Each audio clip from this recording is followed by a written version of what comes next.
Welcome to the Tech Egg. Don't get scrambled. Enjoy the video. You start by confirming prerequisites, Git and Visual Studio Code installed and Git accessible from the path. Once done, open VSCode and launch the integrated terminal with Control+. Next, set your global identity with git config global user. Name your name and git config global user.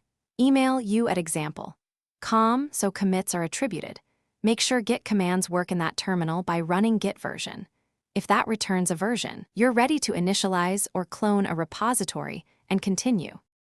You must use SSH for the only recommended workflow here. Generate a key with SSH key GNT ed 25519 and optionally a passphrase, then copy the public key ~SSH/ID ed 25519, pub to your Git host account under SSH keys. Once added, test with SSH git at GitHub.com or your host.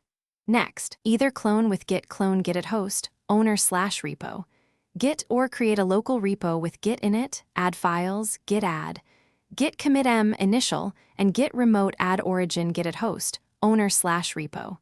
Git.